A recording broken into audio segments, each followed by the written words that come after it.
You're listening to WRUU-LP, Savannah, Georgia, 107.5 FM, WRUU.org. We are Savannah Soundings, community radio with global soul.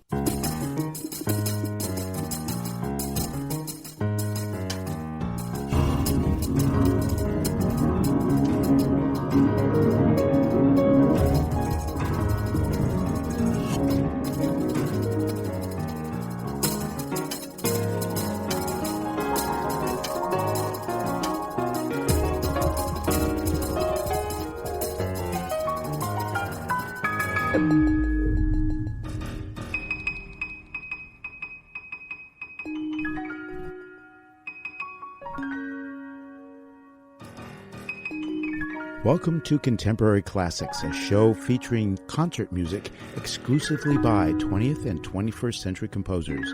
I'm your host, Dave Lake. Some of this music will be by composers whose names may be unfamiliar to you, and some of the music will be by much more recognizable names in contemporary composition. Some of the music may shock you, but I think many of you will be surprised to find out how much music by contemporary composers is immensely enjoyable. The whole purpose of this show is to demonstrate the wide variety of contemporary classical music that is available and to bring my joy of contemporary classical music listening to you.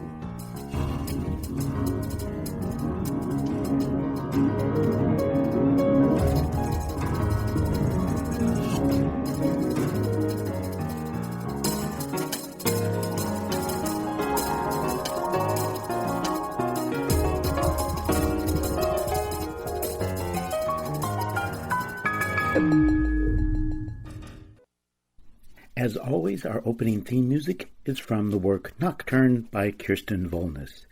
Tonight on Contemporary Classics, I'm talking with clarinetist Pascal Archer, flutist Anna Uri, and pianist Amir Farid, who are members of the Exponential Ensemble.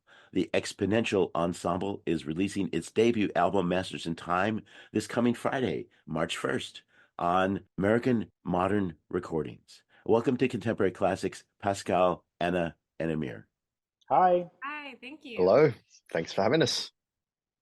So let's get to know each of you. Let's start with Anna. Tell me your musical journey. I started playing piano first. I have an older sister, and she was playing piano, and my parents are both musicians, so they're actually professional singers. So it made sense to also play an instrument. I also sang in children's choruses growing up. When I finally got to fifth grade and I had an opportunity to try out band instruments, the flute really spoke to me. So I added the flute and flute lessons to my schedule. And I continued taking private lessons for both flute and piano throughout high school. And I played in ensembles for both. I played in wind ensemble and orchestra with flute, but I also played piano for choirs as an accompanist. I actually started accompanying choirs when I was in fifth grade, and also played in jazz ensemble. And I would even take solos on piano and flute, sometimes in the same number. So it was really fun being able to play both instruments and have totally different musical experiences. But I finally had to make a choice as far as pursuing one more seriously than the other. So in high school, I decided to put more of my focus towards flute playing. I also was juggling my time with soccer. So at the time, I thought I might be the next Mia Hamm. I was not that good, but I really loved it. So I did have a lot on my plate, but finally I did decide to pursue flute professionally. And I went to Rutgers Mason Gross in New Brunswick, New Jersey, and did my undergraduate there, and then did my master's and a performer's certificate in New York City at the Manhattan School of Music.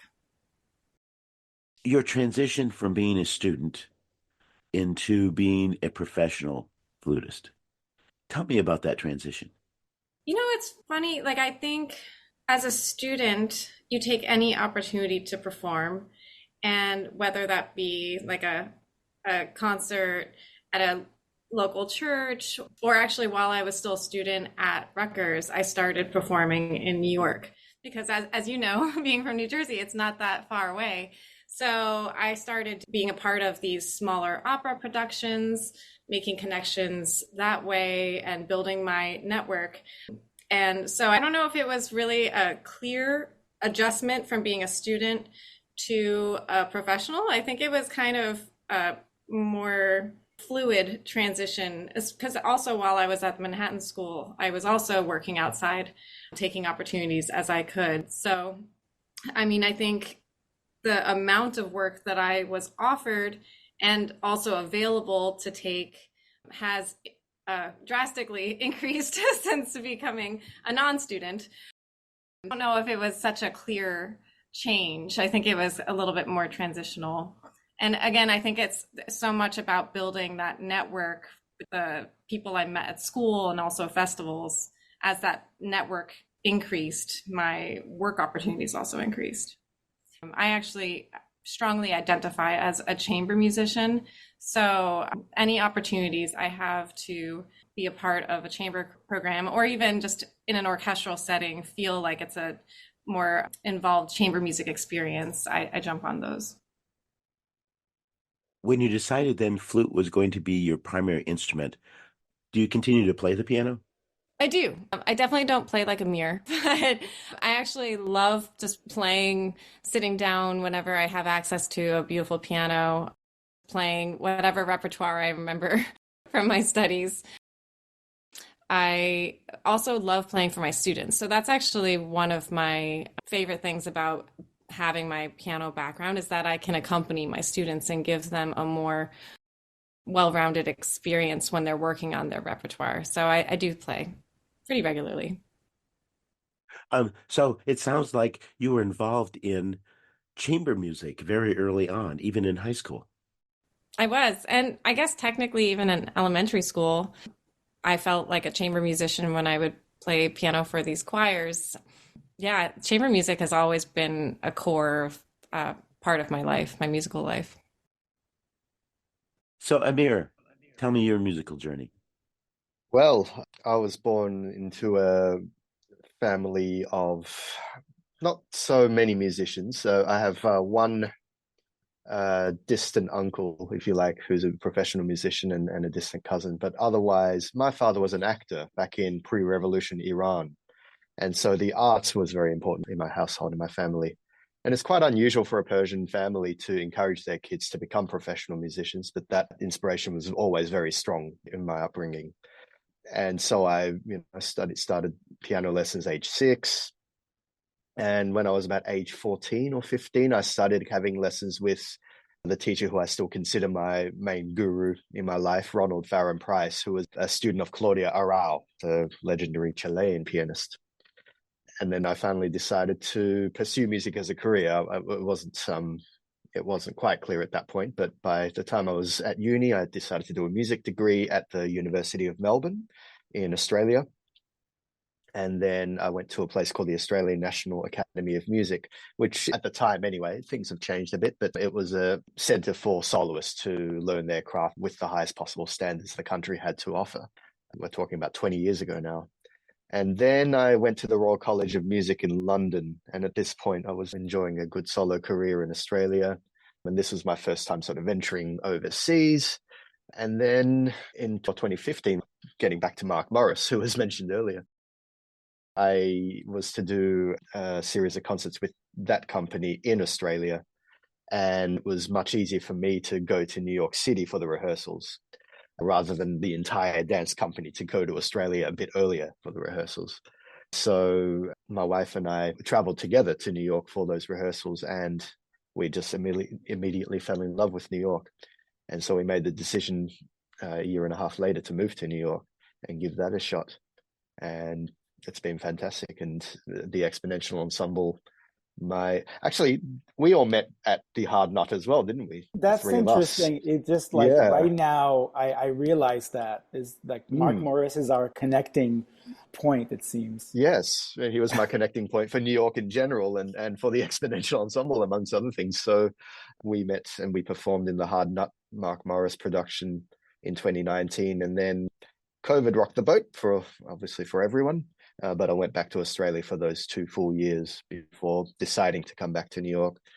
And then you offered me the job, Pascal, in mid-2022 to become permanent pianist for the ensemble. And it's been an amazing thrill to have that position. Really great to have you on board, that's for sure. Thank you. And so, Amir, you've been a performer in Melbourne, in London, and in New York City. Compare and contrast the music scenes of those three cities.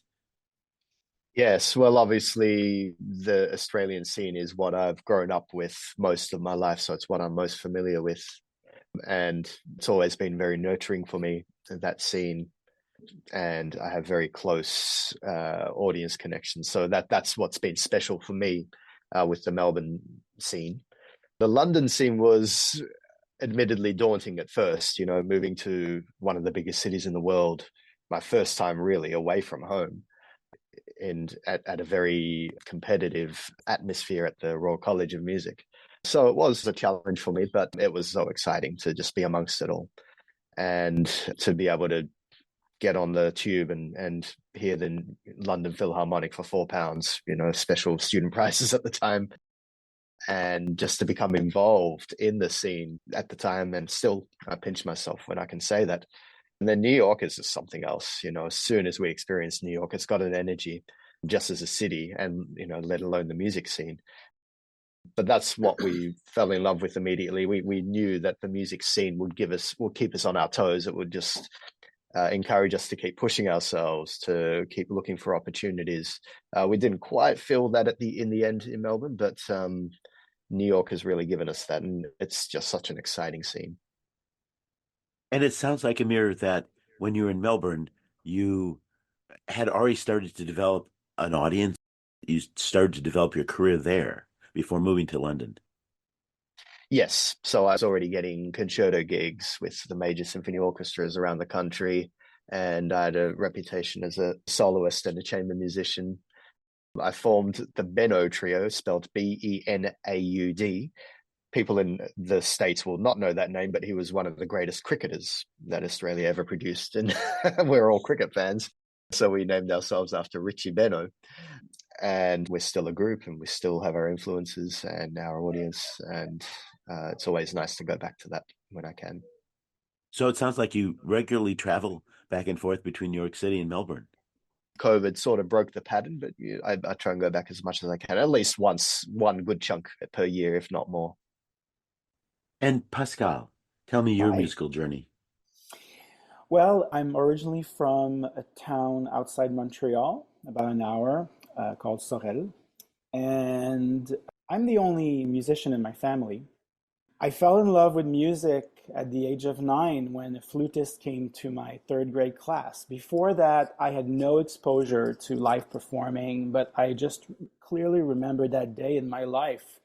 And this is a thing that I do still today, like educational outreach programs, like the ones that Anna and I have done in schools and Princeton Symphony. So this is definitely an important thing for me in my life to continue doing that.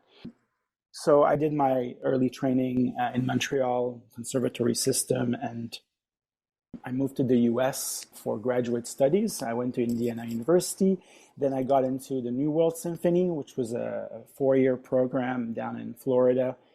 And then after that, I moved to New York City because that was a dream of mine to move to New York. And I went to, also like Anna, I went to Manhattan School of Music. I did a master's degree there. And at the same time I was at Manhattan School, I lived next door in what's called International House. It's a dorm for graduate students. And part of my scholarship for living there was to curate concerts every month with the musicians that were in the house. And there were about 50 of us that would go to all of the schools in New York City. And that's where I developed my love for curating concerts. And so in 2011, I started the ensemble for that reason. I wanted to have control over what I play and who I play with, and also explore chamber music. And you know, my love for chamber music really started early. When I was in high school, I remember playing little trios with other musicians my band, and I just really loved that interaction. And when I created the ensemble, I was also doing a lot of teaching artist work for Orchestra of St. Luke's. And part of that work that I was doing was to create lessons for third, fourth, and fifth graders about connection between music and other subjects in school. So it all came together at that point. And over the years, I worked with a lot of amazing musicians with the ensemble. It's really a great vessel to work with some of the best musicians in the city. And now I'm really excited because as the year passed, the core of the ensemble has expanded a little more, and people that play with us are settling into living in New York. Because one of the issues I had in the beginning is that I was still kind of a student or coming out of school, and a lot of the people I played with in the beginning with the ensemble, they left the city because they got jobs, they won auditions, and then they no longer live in the city. But at this point, I feel like we've got a core of people that they're going to stay. So those are the challenges of having an ensemble also. So I'm very happy of where we are, and releasing this album has been a dream of mine, especially because everything on this album we commissioned.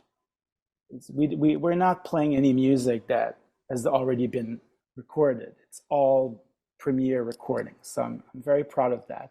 And I'm very excited for March 1st. And so, Exponential Ensemble, where does the name come from? Well, as I said, when I was doing programs for schools, one of the topics that I like to tackle was rhythm and fractions, music and math. And by the way, my dad was a math teacher. So mathematics has been in the back of my mind all along. So that was one aspect of it. And the other thing that makes it exponential is that I never really wanted an ensemble where we always play the same formation. Like, I didn't want just a woodwind quintet. I didn't want just a piano trio. I wanted to explore that within each concert. So sometimes within a concert, you can hear a duet, a trio, a quartet, a quintet. So there's a flexibility with instrumentation and numbers. So that's also why it's called Exponential Ensemble. So let's talk about the album. The album is Matters of Time. Yes. Where does the title come from? Well, so the person that helped me figure out the ensemble name, her name is Gertie Valerio. I really want to mention her name because I called her back last summer and I said, I need you to help me brainstorm this. I know there's a way that we can find a title that will connect all of the pieces on the album. So after much time discussing this, two things came up. The idea of matter and the idea of time were two big ideas.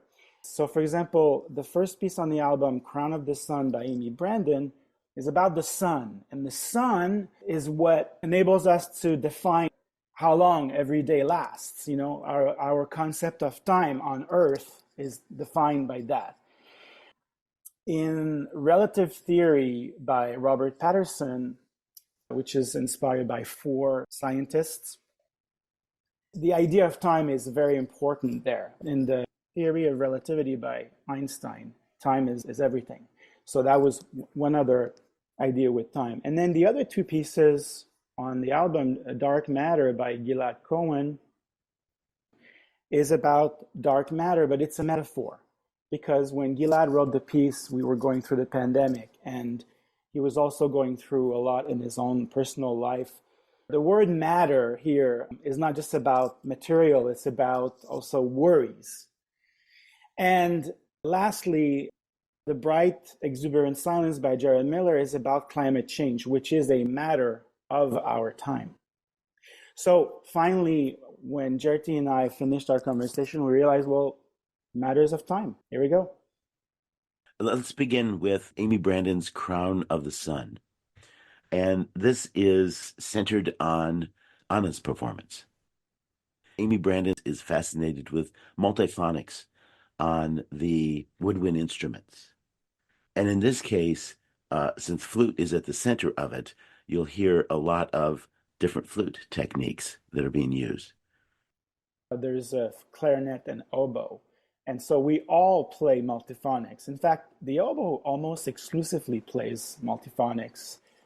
Although there's a middle section where we play a chorale. So it starts with a huge flute solo with our one and only Anna. And I love how the album starts like that because it's the beginning, the sun. And then we come in, Kemp, our oboist, and I. And then once we come in, it creates this like soundscape that's so unique. And it's inspired by a recording that NASA made of what the sun could sound like. Because as we know, there's no sound in space, but with vibration, they were able to make a recording. So it's a really interesting piece, and we love to play it. And I love that the soundscape of it. It's really incredible. Also, she has synesthesia, where you see colors and relate them to the sound. I think that was a big part of both the performance process and also the evolution of the piece, because we worked together for a while, really perfecting it together, choosing which multiphonics we felt fit, and then also in the recording process. So I think that was also a really interesting perspective she brought to the piece. Actual colors. And for those who do not know what a multiphonic is, it's when on woodwind instruments, we can play more than one note at a time, like a double stop on a string instrument or just a chord on the piano. But for us, it requires to play different fingerings in order to disrupt the air column in a way that it really changes the sound of the instrument tremendously. And of course, as you mentioned, this opens with the flute solo. It has some interesting techniques in, glissando, and right at the end of the flute solo, there's this interesting sound that you make, and I'm not quite sure how you made it. So you can do quarter tone pitches. They might even sound out of tune to somebody listening to the melody. But the idea is that it sounds otherworldly, and it also might connect with a color that she might have been seeing at the time. So they're quarter tone sharp notes, quarter tone flat notes, just to kind of change the effect. And it sounds, I think, more otherworldly with that kind of effect. Well, and as we go through, you hear the oboe and the clarinet providing sort of the background ambience of the piece. And then you have these forte flute explosions that occur throughout the piece. And thinking of the corona of the sun, I couldn't get out of my mind the fact that you have that ongoing activity of the sun, but then you have these bursts of activity coming out. And to me, the flute were those bursts of activity. Yeah, that's beautiful. I never thought of it that way, but yeah, it totally makes sense. Yeah.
The next piece is A Dark Matter by Gilad Cohen.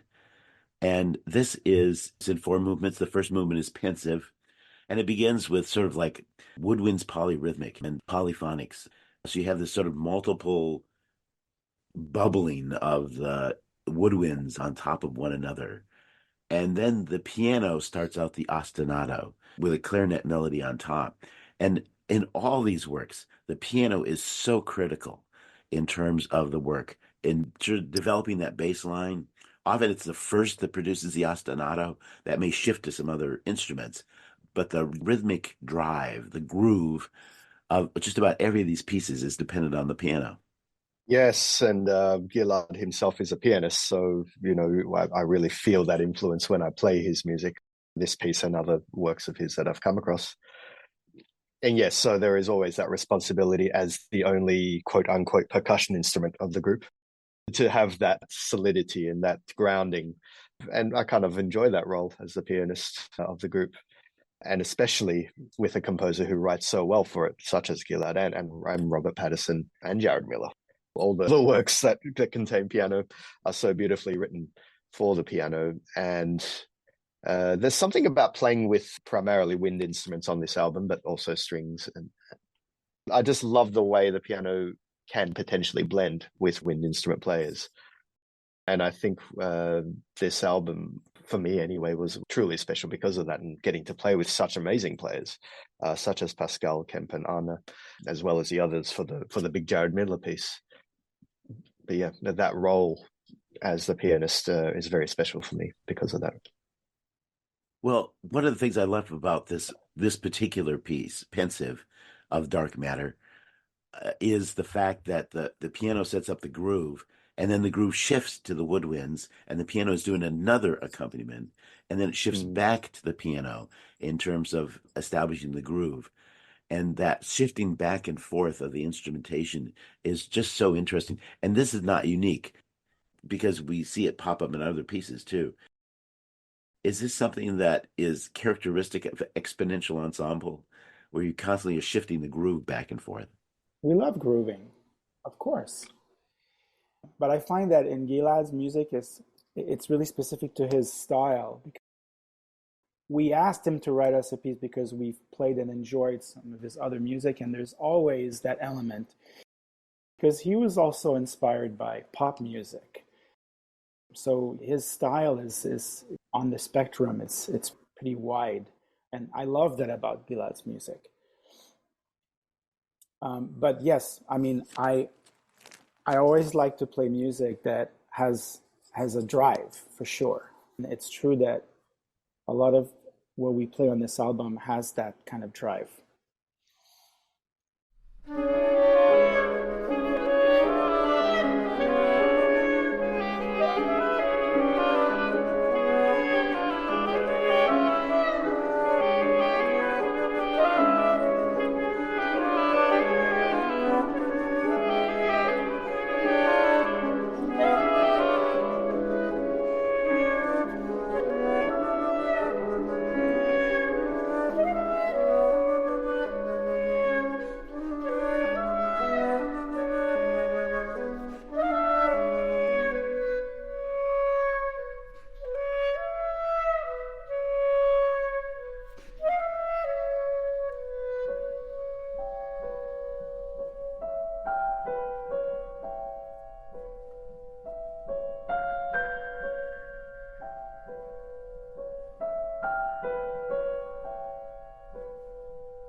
The second movement is called With a Heavy Heart.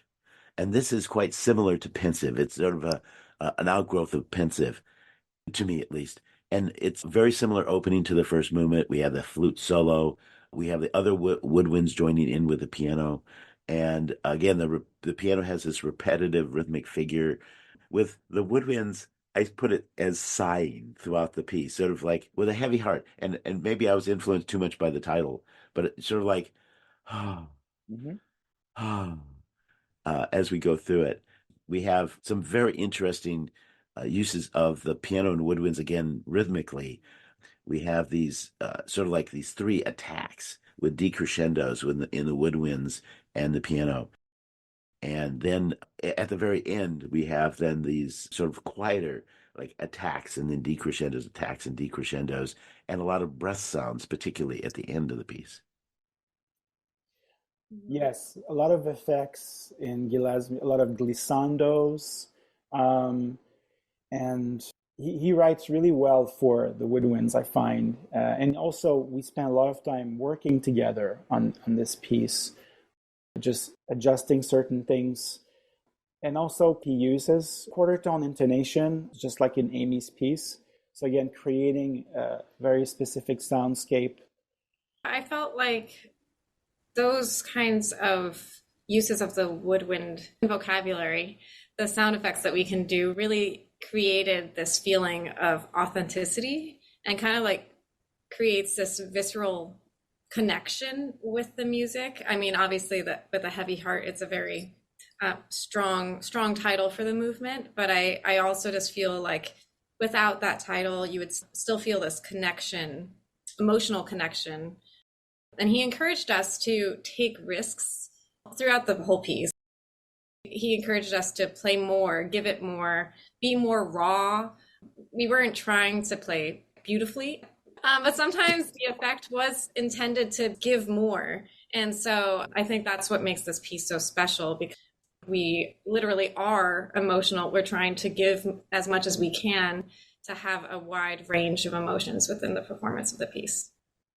Also, notably, in that piece, you are playing the alto flute, correct? Yes, I am. So that's like a lower version of the flute, which it exacerbates that idea of darkness.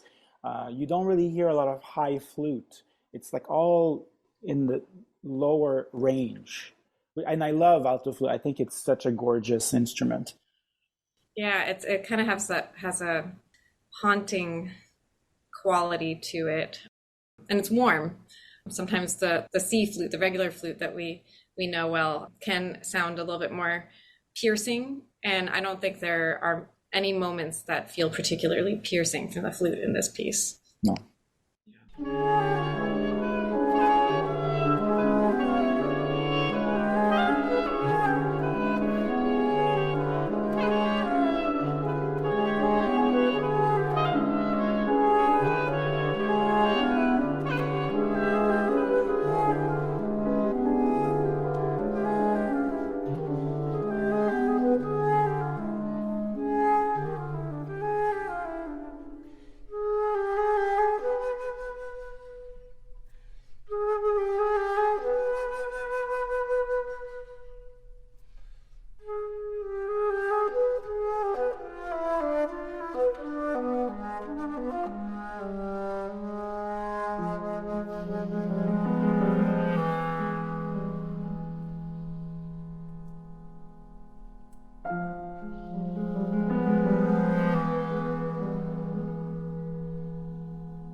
Tonight on Contemporary Classics, I'm talking with clarinetist Pascal Archer, flutist Anna Uri, and pianist Amir Farid, who are members of the Exponential Ensemble. And the third movement is dark and heavy.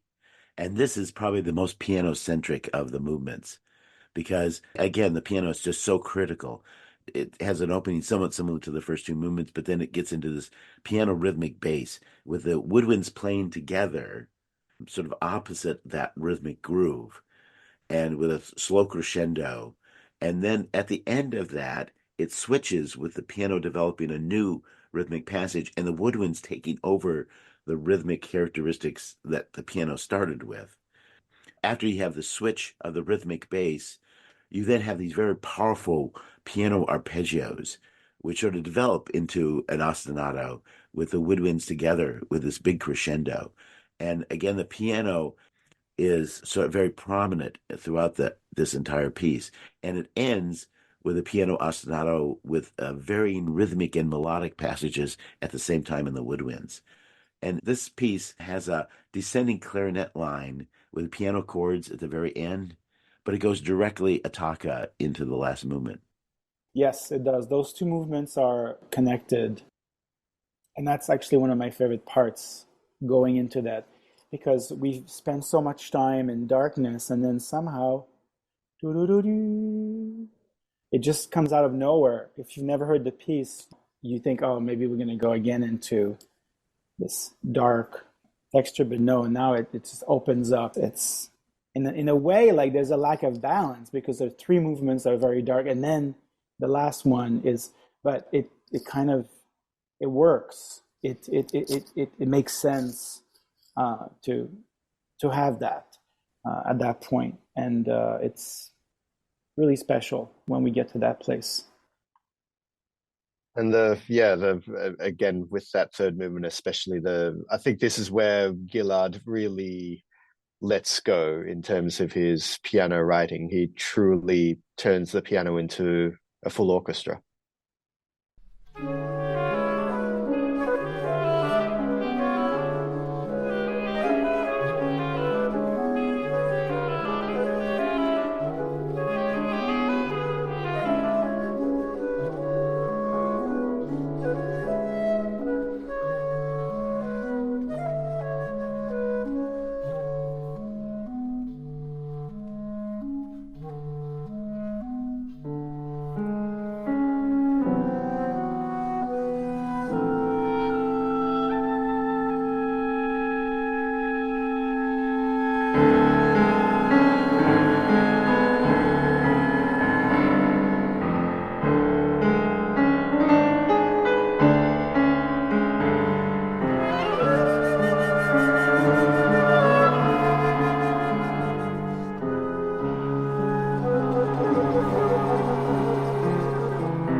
And of course, this movement is a taka from the third movement, dark and heavy, into the fourth movement, a beam of light.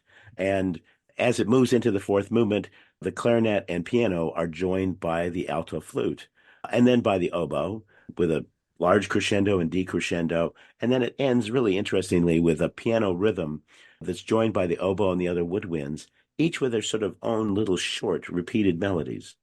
Yes, this last movement of Gillard's work is very striking because, as we may have touched on earlier, it is the only time that we come out of the darkness in the whole piece. The piano writing is very striking, and I do recall leading up to the premiere of the work, Gillard released some snippets of the music online, and he played the opening of this movement, Beam of Light, just as a solo piano version, just at the piano himself playing. And that was very revealing for me as the pianist of the group, how to interpret his piano writing, because he is a very fine pianist himself, and the writing is very striking and very effective. And he uses it to great effect in this movement, especially, but in the whole work. I also want to add that the very end of the piece, the piano needs to slow down. Just is sort of an improvisatory moment. As the woodwinds, we continue playing together. So there's a little bit of a tug of war in a way with everything. And then it kind of ends abruptly, as if we could have gone on forever. But, you have to stop at some point, right?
Well, the next work is The Bright Exuberant Silence by Jared Miller.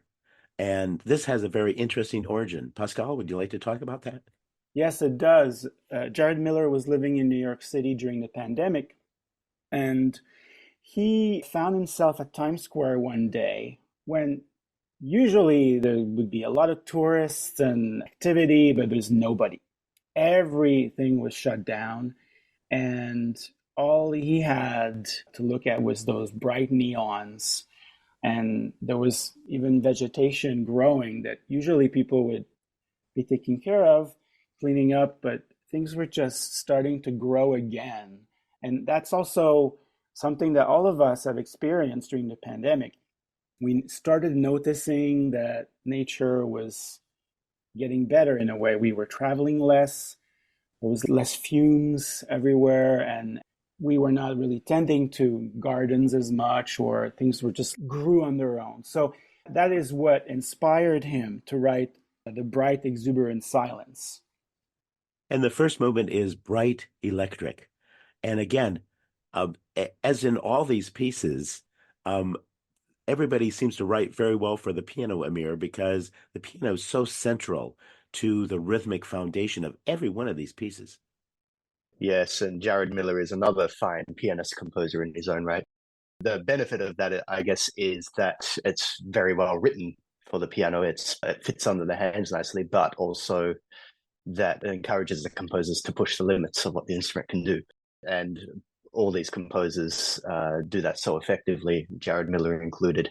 And as you say, the piano writing is central to just holding everything together in a groovy way. His music is and can be groovy when it wants to be. And this was, it was a difficult learn for me, very fun learn, and very spectacular piano writing, I must say. I like this particular piece because of the fact that it starts out with the underlying piano ostinato, the rhythmic figure, and with the clarinet, and then it's joined by the flute and bassoon. This piece actually is for strings as well. And so what you see then is that the strings will then join with a rapid rhythmic figure, somewhat similar to that of the piano. And then the violin will do these interesting glissandos right at the end of that section. And then the piano will repeat its figure, and now the strings will actually will be working with the piano, much as the woodwinds did before. So you get that different sort of interaction between the piano and the various instruments in the band.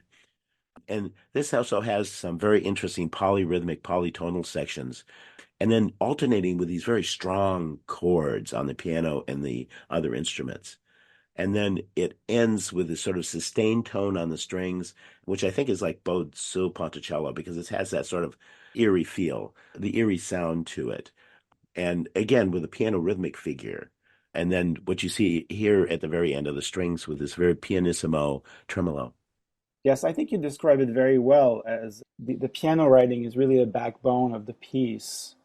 But then around that, we have a lot, the winds and the strings, a lot of improvisatory passages where Jared would actually put some notation in the box, and then we just do whatever we want with it.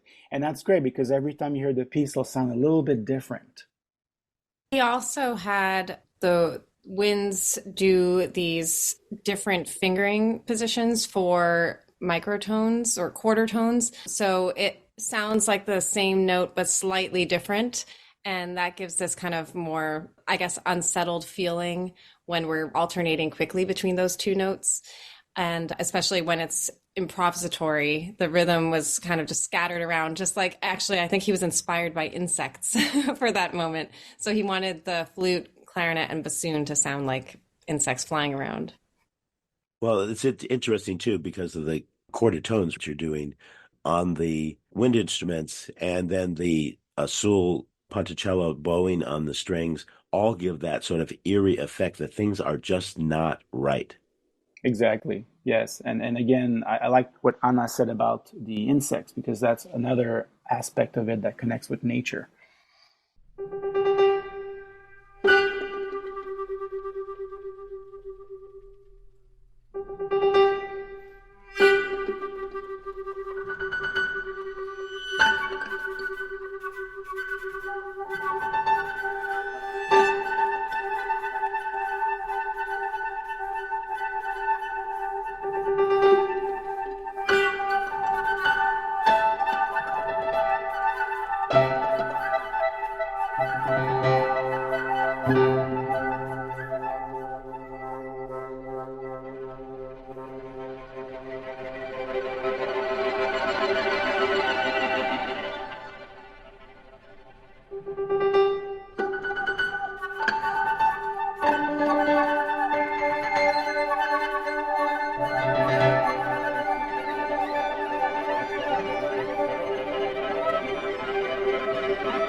The second movement, Effervescent, begins with a flute and pizzicato strings. And I really like this combination. I'm sure I've heard it before, but it's a really nice, interesting combination of the flute and the pizzicato strings. And then what you get are these really sharp chords with very brass. There's a trumpet involved, so I think that's what you're hearing, really. And then coming out of those sharp chords, the clarinet comes out with some runs. And then the clarinet and pizzicato strings, ending again with these sharp brass chords, which are very different than pretty much anything else we've heard on this album. And again, the piano ostinato is sort of the base of the whole thing. It's joined by the bass clarinet. We have some strummed strings. Bassoon is sort of on top of this ostinato, and we have a crescendo, and the trumpet, again, is at the peak of the crescendo. So every time you have that expansion to have these brilliant chords or these really fortissimo moments, the trumpet is right at the peak of those moments. Yeah, I really like this movement because it's very contrasting to the first one. It's very rhythmic, and it's particularly a moment where it goes and then the trumpet goes wah wah. There are a lot of effects with the mutes, and it's super exciting to play. And I get to play bass clarinet in this movement, which is really nice. Whenever I can, I always ask composers to write for that instrument. It just adds a layer of a sound that's different from the B-flat clarinet. And I particularly like when composers will compose for the bass clarinet through its range, because it Yes. has a very interestingly different timbre at the high end of its range compared to a B-flat clarinet, which is an overlapping range. Yes, absolutely. The quality of sound is a little different. So the different color, the same way that for example, when we talked about Gilad's piece earlier, the alto flute, it adds a very different color also to the piece. And in this piece, actually, Anna gets to play piccolo, which is the high end. And I think in that movement, right, Anna, in the second movement, there's a lot of piccolo. Yeah. So that movement is very expansive and explores extremes on these auxiliary instruments as well. So it's really fun to play and a great contrast to the other movements. I think that's probably the loudest movement also. This is the one that we really get super loud at some point. It's like screeching, really satisfying. Tonight on Contemporary Classics, I'm talking with clarinetist Pascal Archer, flutist Anna Uri, and pianist Amir Farid. And you mentioned the muted trumpet, and I love that muted trumpet. It just has just a nice additional timbre to the work. Yes. Unfortunately, our oboist was replaced by the trumpet because Jared insisted on having trumpet instead of oboe. The trumpet has similar qualities, especially when it's muted. I find it has a similar sound quality to the oboe.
And the third movement is again quite different than the other two.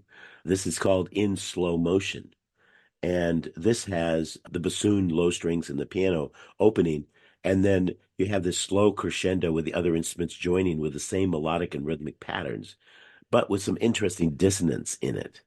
You have some horn glissandos at the peak of the crescendo, and then you have this sort of quiet, continuous piano rhythm, initially solo, but then strings and woodwinds will join it.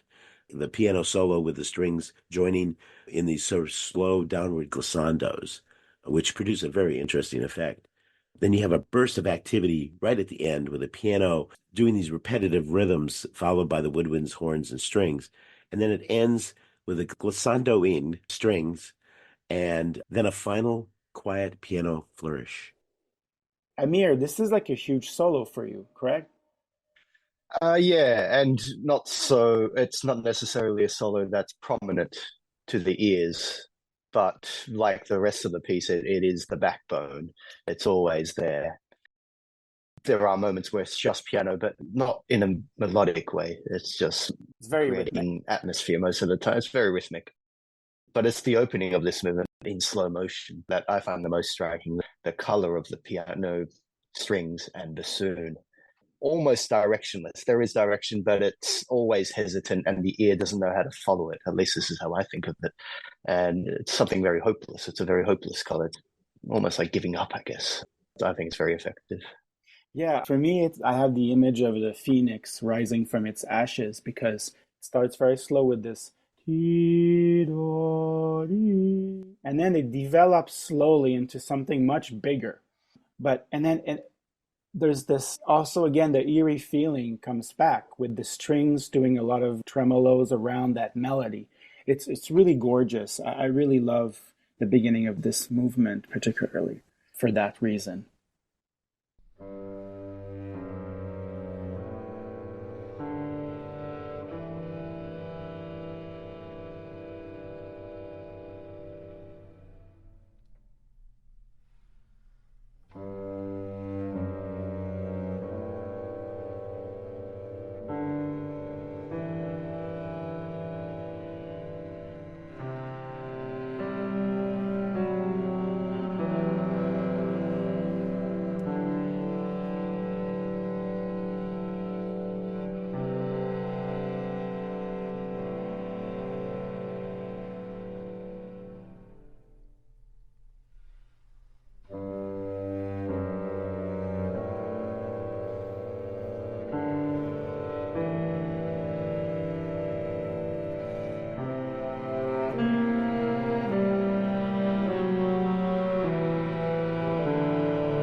and the last work on the album is Relative Theory by Robert Patterson. And this is a very interesting piece because it has four movements. Each movement is based on a different mathematician. And so the first movement is based on Blaise Pascal's triangle.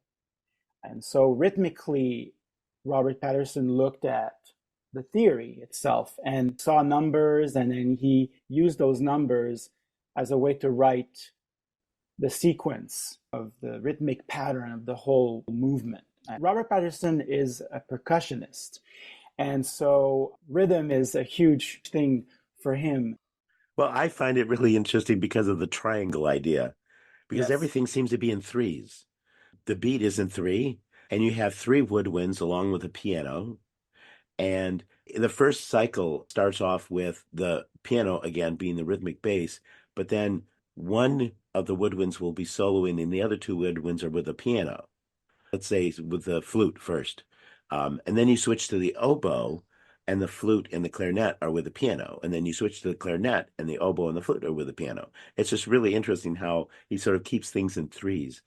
And then the sequence with the three winds together over the beat set by the piano, of course, they cycle through each of these instruments as we go through the piece so that it's always in that sense of three. The piece plays with a variety of harmonies and dissonances. It plays with the beat a little bit, it disrupts that sense of three-ish before we get to the end. And then at the end, there's a chord on the first beat of each measure, so it almost makes it into one at the beginning of each of the three beats in a measure. Yes, the idea of playfulness is core to Robert's inspiration for this piece, knowing that it would potentially be played for children as well.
And the second movement is Nether's theorem. And this is particularly nice because it uses the English horn and it has a beautiful back and forth melody. The second movement, again, just like the first one, is inspired by Emmy Noether's theories. which are very complex. But just to boil it down to something a little more simple, imagine a melody that you move in different places on a graph. Okay, so it'll sound different depending on how high or low it is. And he uses the different instruments, flute, the English horn, and the clarinet. We get to exchange that melody. We toss it to each other throughout the movement. And it's a lot more calmer than the first one. I think it's really interesting the contrast between the first and the second movement. Even like we talked so much about the time signature and the feeling of three, and immediately we're in a different time signature world. If I remember correctly, I think it starts in seven. That's in seven, yes. Yeah, da da da da da da da bum. All of a sudden, we have a lot more movement, more landscape in the phrasing, and I think that's a huge contrast that Robert was able to create there. And I remember Robert mentioning he researched very hard on all four of these mathematicians and scientists to really go as deep as he could to musically reflect their work.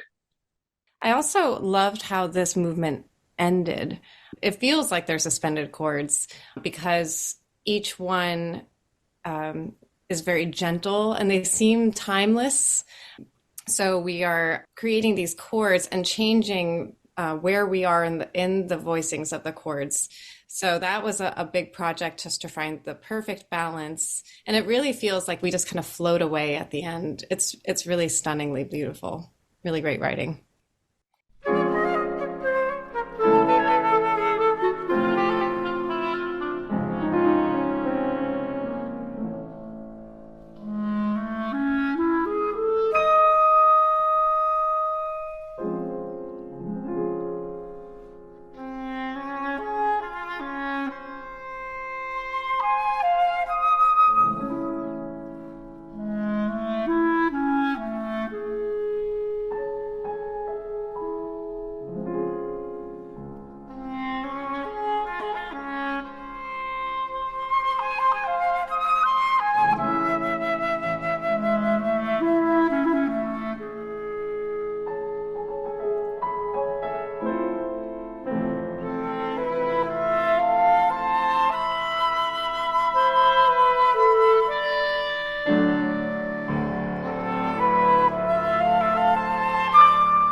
The third movement, I think it's more back to the playful aspects. It's called Einstein's Daydream. And as we know, Einstein was a violinist and loved Bach, loved Beethoven, loved Mozart. And so what this is a series of quotes from Beethoven, Mozart, and Bach. Yes, as we know, Einstein was quite a competent violinist, and these were amongst his favorite pieces to play. And so therefore the quotes in this movement. And they're not always as obvious as you might think, except for perhaps the last one, the Bach at the very end of the movement. That's, you can't miss that. If you know the sheep may safely graze, you won't miss it. But the Beethoven Spring Sonata, perhaps it's a little more disguised. I mean, it's there, but the harmony is a little more shifted than you'll be used to. Same with the Mozart. So it's cleverly disguised, but prominent enough. So if you're in the know, you know.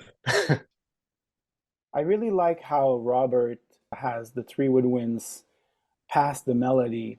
It goes from one instrument to another really seamlessly. We always connect with one note, so it's like a more of a color. The melody is colored in different ways, which I really like. This movement also has a brief appearance with the piccolo, which is a really beautiful moment in the movement where I play with Kemp, our oboist. It's just another ethereal moment.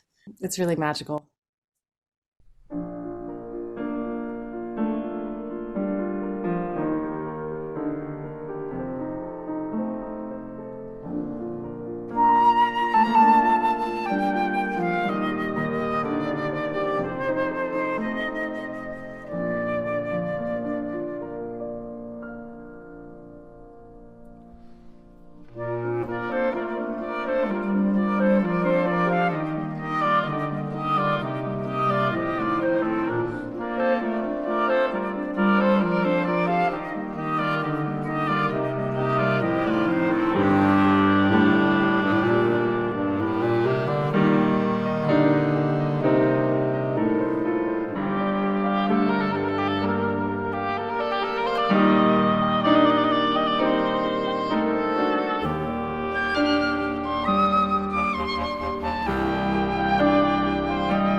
And then we end with the Hammers of Pythagoras. And this is really wonderfully rhythmic. And it's interesting, too, again, how all the players sort of trade off when they do their runs. The legend is that Pythagoras heard a blacksmith hit some metal pieces on an anvil and then could hear the notes from the harmonic series. And so Robert used the bass clarinet as a way to show roughly the shape of that arpeggio. So you'll hear in the beginning, the bass line goes from really low to really high. In fact, I rarely played this high on the bass clarinet, but for this piece, I had to really work hard on doing that. But it's a really cool effect. And then meanwhile, the rest of the ensemble is like hitting the anvil. Like it's very percussive, this movement. I was thinking even back to how we discussed our tempo for this movement. It was a fun project to figure out how we could feel the weight of the hammer while also the drive and the energy that we have with Pascal's bass clarinet flourishes, and also this fun rhythmic figure that the flute and the oboe have later on. So it's a nice balance that I think we finally found in this recording for both that heaviness of the hammer and the drive of the energy. Finding the right groove. Right. Because we talked a lot about groove today. So that was really nice to end the album with that.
Well, that raises another question in terms of the ordering of the songs on the album. I mean, right now, I think this is the perfect order because this is the order I listened to it in. It has an interesting build up as you go through the pieces. because the first two pieces are pretty much the woodwinds and piano. Then you add the strings in the third piece, and then the fourth piece, it ends with this passionate rhythmic structure, which rhythmic patterns are, again, as you said, are true all throughout the album. And so this last movement of this last piece sort of puts a exclamation point on those rhythmic features. So what was going through your mind when you were thinking of the ordering on this album?